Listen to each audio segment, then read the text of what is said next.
every time we talk about this money thing, a lot of people miss it and we're focusing on the wrong things. First, let's talk about compounding interest versus amortized interest. And I'm going to deal with a mortgage when it comes to that because I really want you to really pay attention. Because here's the deal. The banks, the media, and the government, three of them, they work together. They're like business partners.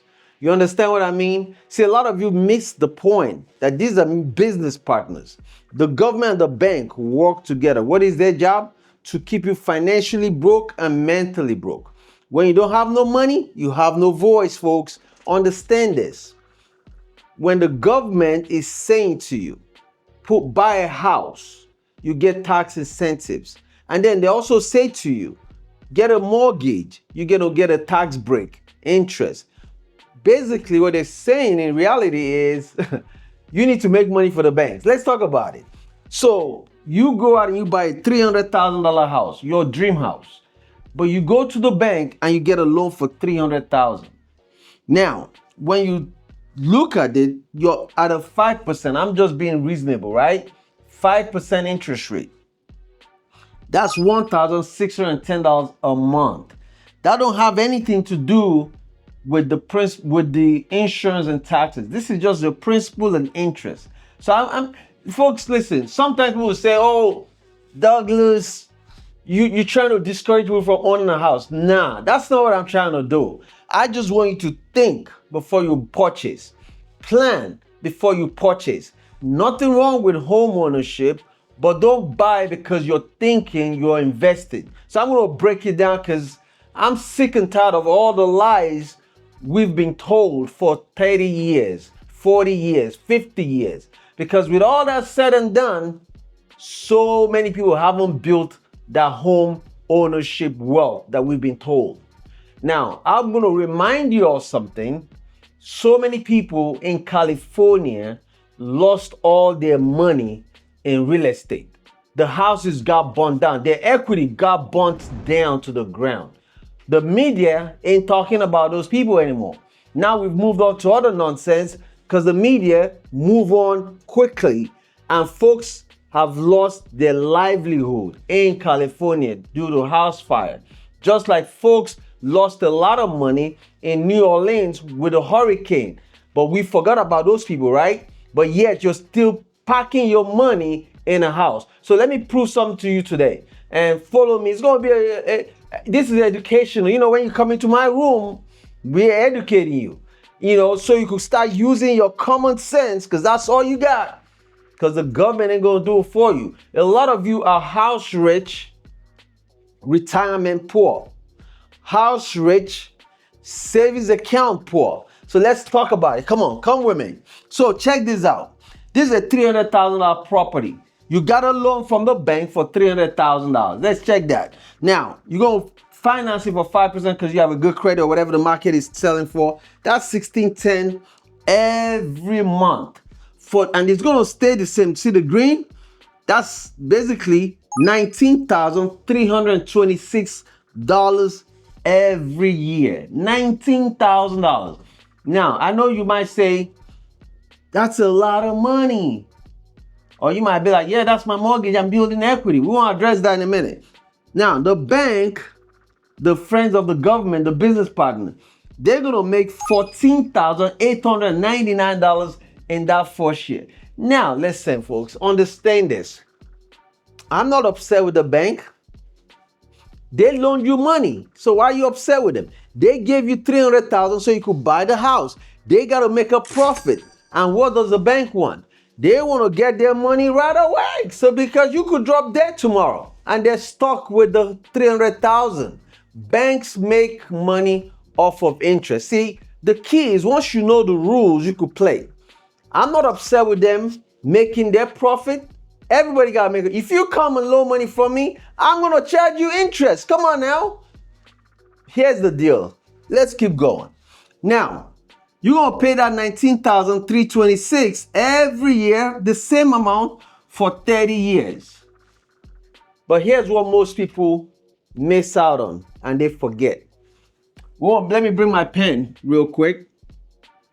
When you get to the end of the mortgage, right here, let's just assume you paid off your house. Good for you. Clap your hand, right? If you do the math, the 19,326 times 30 years. So let's do the math. 579,600. All right. So right here, 579. I'm a bad writer. 600. That's that. So here's the deal though that we forget. $300,000 of that belongs to you. The other 279,000 belongs to the bank. My question to you though, how much interest did you make on your 300,000? Zero. The bank made 279,000. But I get it. You're gonna be upset with the bank and say, the bank made all this money off me. And then you listen to some joker online that says, you need to make extra payment. And then you believe them. You're like, let me make extra payment so I could pay off this interest and pay low interest and save interest. Let's address that. So let's just say you're gonna make an extra payment of $1,000. So now we're gonna pay 2,610. So boom, you paid off your house in less than 16 years. Woo! Your house is paid off. You only paid $109,000 interest. But let me ask you a question. Where's the money? Where is it? How easy can you go if you have an emergency to get the money from this property? Think about it, folks. You just put your money. The bank still made interest. The bank didn't care. They still made $109,000. Guess who lost money? You did. Now you might say, Douglas, how did I lose money? Well, let me see. So we'll go to compounding interest.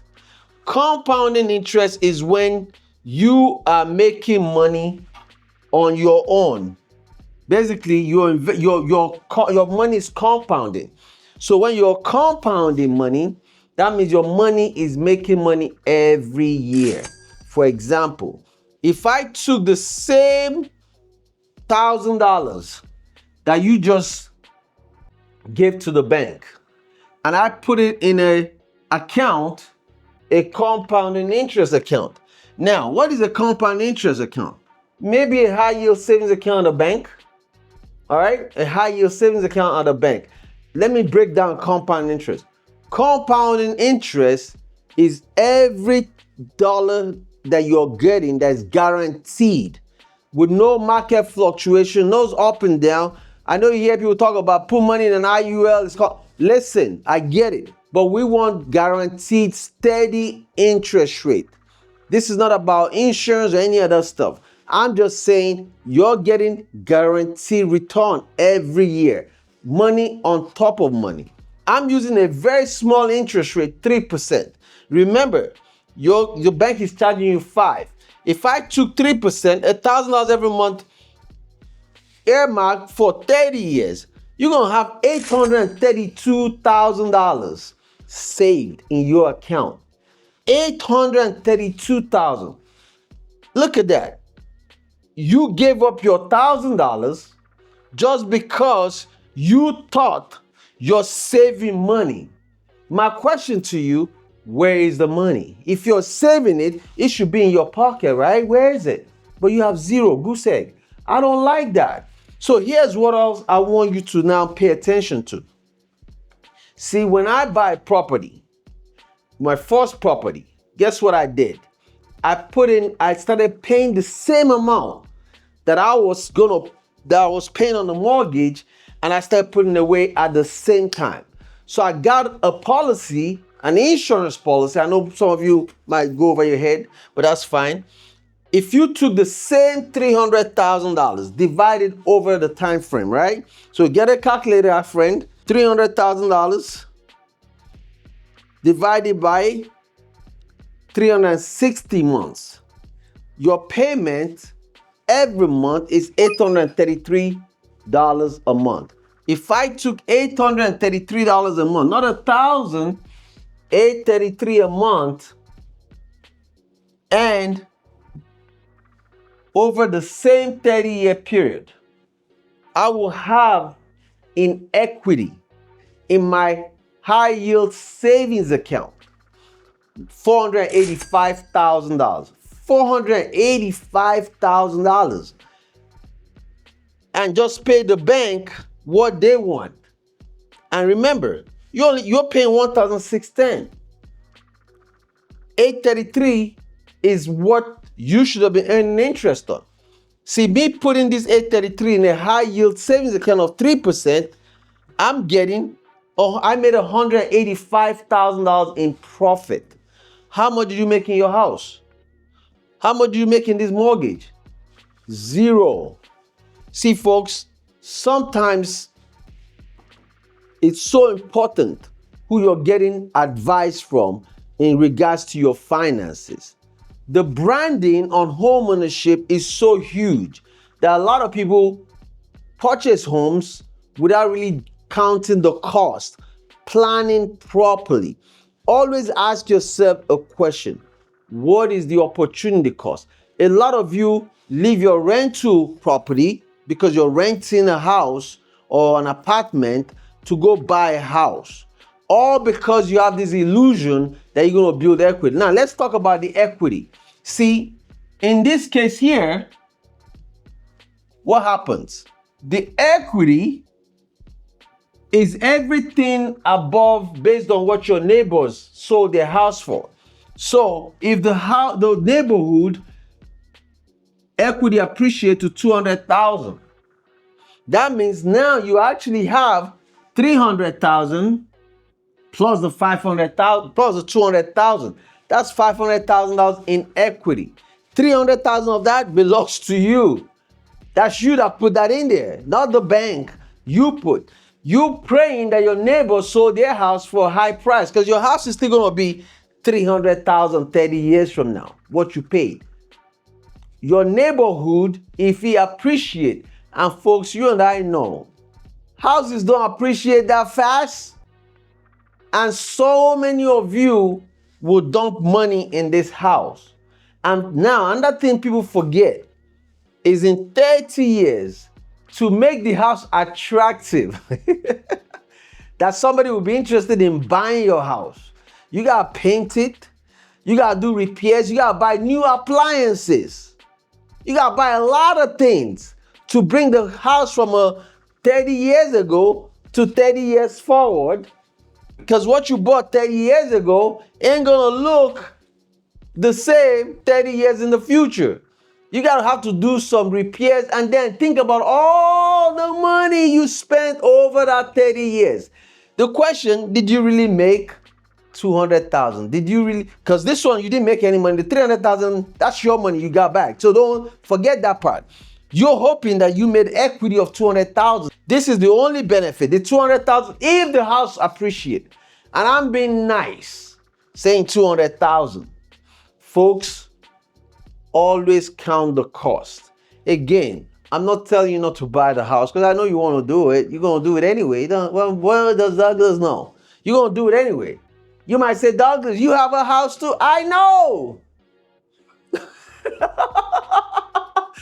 No.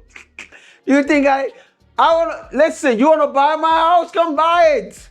I'll sell it to you. I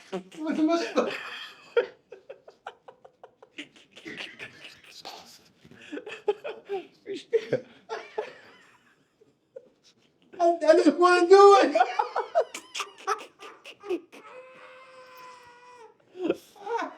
Hey! But the good news for me is I can afford it. And I can afford all the maintenance because I count my costs. And I make money off of it too. See, that's the difference between me and you. I see it as a business investment for me.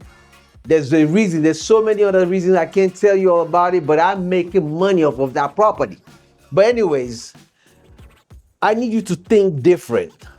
Stop counting the interest rate the bank is gonna make. The question is, can you afford to pay the mortgage, the principal, the insurance, the taxes. Can you afford it? Understand, your dollar today is more valuable than your dollar in the future. I hope that helps. Listen, if you want more of this education, all I'm doing is looking for you to come join me at TruLegacy Life so that we could continue to empower the community. Build wealth, not debt.